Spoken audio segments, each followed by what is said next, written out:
Hi guys, welcome back to my channel, Journey with Kelleen. Please remember to like, share, and subscribe, guys, if you have not yet do so. Now, today I took Matthew to another appointment. This one was post neurosurgery follow-up. As some of you may know, Matthew recently did a surgery. He had to put in a shunt, and I'll try and explain that in this video today. Okay, so before I even touch on the shunt, try to explain it, I'll go back a little. Matthew, he was born with severe congenital hydrocephalus. At birth, they did a ETV surgery. Now, a ETV surgery, that's called a, sorry, I wrote that down because it's a very long, yeah. The ETV surgery is endoscopic third ventriculostomy surgery. I hope I'm pronouncing all that correctly, guys. Yes, that's the kind of surgery he did at birth, right? With that kind of surgery, they used his own ventricles. So there was nothing artificial in his head at that time. They actually put a hole in one of the ventricles and lead it to another ventricle for it to lead the fluid that was building up inside his head. Now, fast forward to this surgery that he did, right? To treat the hydrocephalus, because this one, it failed somehow. Normally, I don't want to get into that, but it failed. So that was his second time failing at the ETV style surgery. Now, the shunt is normally what they would use traditionally to treat hydrocephalus. So the ETV is fairly new, right? A lot of doctors, they don't even know about it, or they're not even comfortable doing that kind of surgery. Now, a shunt is where a man-made object, it's a tube, is placed inside the head, and then they lead it from the head all the way down here, all the way down to the stomach, the intestine, the lower abdomen, for the fluid to be absorbed there, right? So on top of the head, they'll put a valve, right? And that is to tell whether or not the fluid flowing, right? So if you touch on it, it's almost like a balloon. If you squeeze a balloon, it squeezes, and then once you let it go, the air comes back up in it. So that's how the valve is. You squeeze on it, it should sink down, and then once you let go, it fills right back up. That tells you that the shunt is working. Now, as I said, they would attach a tubing, flexible rubber tubing to it, and drain the fluid from the head to the intestine, right?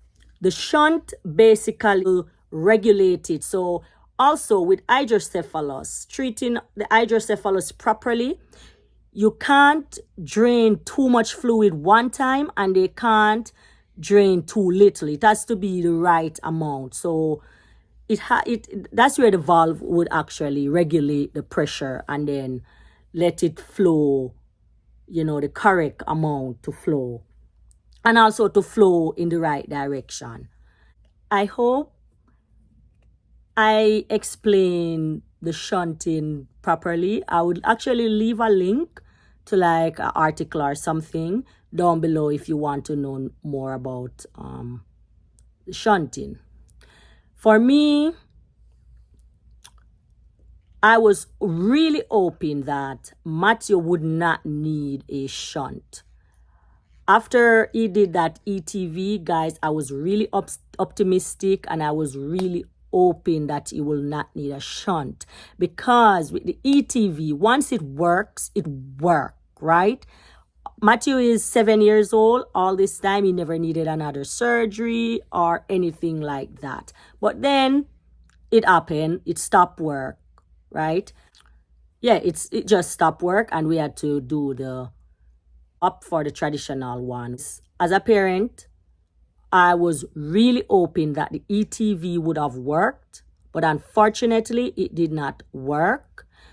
A couple months ago, when I took him to the neurosurgery department, they measured his head and all that, and the measurement was just off. Hindsight, sometimes I wonder if I should have taken another advice, to see, because personally, I don't really think that the doctor pushed to see if they could try and reopen the previous procedure. In hindsight now, I don't think he was even probably comfortable doing that type of surgery. So I blame myself for that. But thankfully, he did this surgery and everything is okay. As I said, his recovery is going on well. And now it is what it is. The problem with a shunt, though, it always malfunction, right? I mean, sometimes you can get a good run, without it malfunctioning. So hopefully this is the case with Matthew. Hopefully he's one of those lucky ones. But with a shunt, there's so much that can go wrong, right? It can just stop working, the infection, as time goes by, you will need to do another surgery. So even if nothing happens to the shunt, right? Or even if it's working properly, over time they'll have to do another surgery to extend this tubing as the body grows. So there's always that, iffy should something go wrong. But I'm optimistic in this case, and I hope that this time he won't need another surgery for a very long time, right? I think he did his first surgery at about 1 year old, 1 day old. I think it was the day after he was born. He did the ETV, and then about 3 months in, he did another ETV because at birth that one failed. So he had a good stretch of 7 years. So I hope and I'm praying that he will get another long stretch without doing any surgery. I'm not a fan of surgery. I don't think anyone is. But me, I just hate surgery, right? I'm thankful that everything went well. And I am just hoping for the best, as I said. And I'm just optimistic about the future, okay? Thank you guys again for watching.